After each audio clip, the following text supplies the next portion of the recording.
Ramesh Pisharody റോക്ഡ്, Akhil Marar shocked. Akhil പറയുന്ന കാര്യങ്ങൾ എന്നൊക്കെ പറഞ്ഞാൽ അദ്ദേഹം എന്നെ ശ്രദ്ധിക്കുന്ന പോലൊന്നും ഞാൻ അദ്ദേഹത്തെ ശ്രദ്ധിക്കുന്നില്ല. എനിക്ക് സമയമില്ല. നിങ്ങൾ പറയുമ്പോഴാണ് എന്തായാലും പുള്ളി പറഞ്ഞെന്നൊക്കെ തന്നെ ഞാൻ അറിയുന്നത്.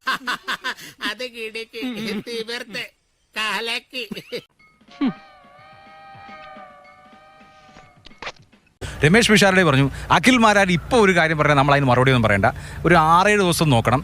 1.5 കൊല്ലം കഴിഞ്ഞു അതേ അഭിപ്രായമാണെങ്കിൽ നമ്മൾ മറുപടി പറഞ്ഞാൽ മതി. അസാധ്യ തഗ്ഗായി പോയില്ലേ? എടാ ഈ നാണക്കേടൊക്കെ സഹിച്ച് നീ ജീവിക്കുന്നതിലും ഭേദം തൂങ്ങിച്ചാവുന്നാടാ. എടാ അമ്മാതിരി കഥ അവന്മാർ അടിച്ചിറക്കിക്കുന്നത്. ഏയ് അതൊരു തഗ്ഗൊന്നുമല്ല. എന്താ അണ്ണാക്കിൽ വല്ലതും പോയാ? അതിന്റെ പ്രശ്നം എന്ന് വെച്ചാല് പുള്ളിക്ക് ഇപ്പം ഭയങ്കര പേടിയായി തുടങ്ങി. ചാടി എഴുന്നേറ്റ് പഞ്ചായത്ത് ഗ്രൗണ്ട് വഴി 2 റൗണ്ട് ഓടി ഒന്ന് പോടോ.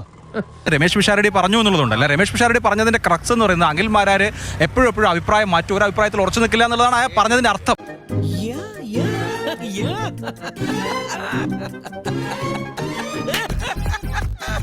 ഇപ്പൊ കോൺഗ്രസ് എന്ന് പറയുന്ന രാഷ്ട്രീയ പാർട്ടി ഇപ്പൊ രമേഷ് പിഷാരടിയെ സ്ഥാനാർത്ഥിയാക്കിയത് രമേഷ് പിഷാരടി ഈ കഴിഞ്ഞ 50 വർഷമായിട്ട് നാട്ടിലിറങ്ങി എന്തെങ്കിലുമൊക്കെ കാര്യങ്ങൾ ചെയ്തിട്ടാണോ? ഐഡിയ ഒക്കെ കൊള്ളാം, പക്ഷെ ചെറിയൊരു ട്വിസ്റ്റ് ഉണ്ട്. ഈ പറഞ്ഞ അഖിൽ മാരാരുടെ പാർട്ടിയായ 2020-ൽ ഈ അടുത്ത് കുറച്ച് പേരൊക്കെ കൊടുന്ന് നിർത്തിയല്ലോ. അവരൊക്കെ ഈ പറഞ്ഞ പോലെ സ്വാതന്ത്ര്യ സമരത്തിന് പോയിട്ടും അങ്ങനെയൊക്കെ രാഷ്ട്രീയ പ്രവർത്തനം നടത്തി എക്സ്പീരിയൻസ് ഉള്ള ആളുകളെ ആയിരുന്നു വെച്ചത്. പുള്ളിക്ക് എന്തെങ്കിലും പ്രശ്നമുണ്ടോ?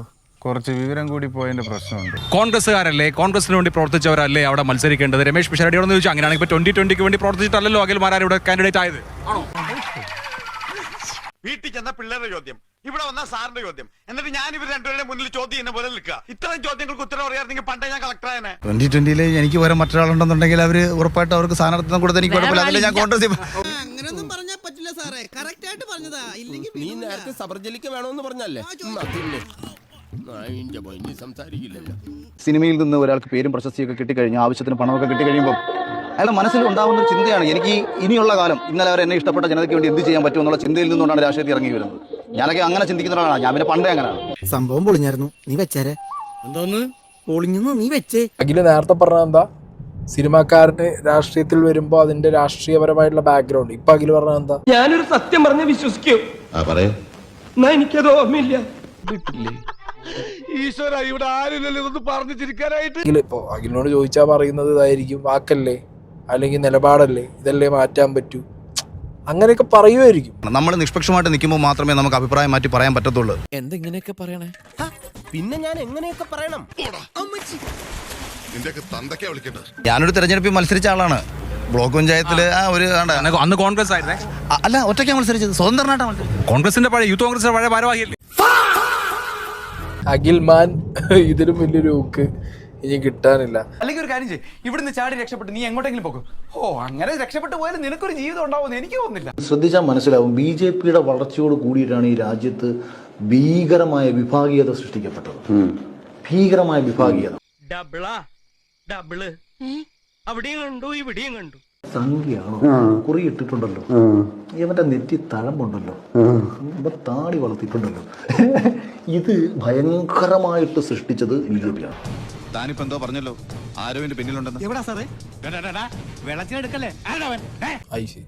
അപ്പൊ ഈ BJP-ന്റെ കയ്യിലേക്കും മോദിന്റെ കയ്യിലേക്കുമാണ് തൃക്കാക്കര അഖില് കൊടുക്കാൻ പോകുന്നത്. ഇവിടെ ജനങ്ങൾ ഏതോ ഒരു ഫ്ലാറ്റിന്റെ കോണിൽ നിന്ന് ഈ നിമിഷവും ഒരു 4-5 പേർ ഇരുന്ന് രാവിലെ ചായ കുടിച്ചുകൊണ്ട് സംസാരിക്കുന്നു. 4 പേര് സംസാരിക്കുന്നുണ്ട്, ആ അഖില് കൊള്ളാമല്ലോ, ആ പയ്യന് നമുക്കൊരു വോട്ട് കൊടുക്കാം. ബിഗ് ബോസിലാകുമ്പോൾ ഞാൻ അഖിൽ മാരാർക്ക് ഇഷ്ടം പോലെ വോട്ട് ചെയ്തിട്ടുണ്ട്. പക്ഷേ ഇത്തവണ വോട്ട് ചെയ്യില്ല, ഇലക്ഷന് വോട്ട് ചെയ്യില്ല. പട്ടികളെ രക്ഷിക്കാൻ പട്ടിണി പാവമായി പണിക്കാരനിട്ട് തന്നെ പാര പണിയണം. നമ്മൾക്ക് കോൺഫിഡൻസ് ആണെന്നുണ്ടെങ്കിൽ നമ്മൾ എന്തിനാ മറ്റൊരാളെ ശ്രദ്ധിക്കുന്നത്?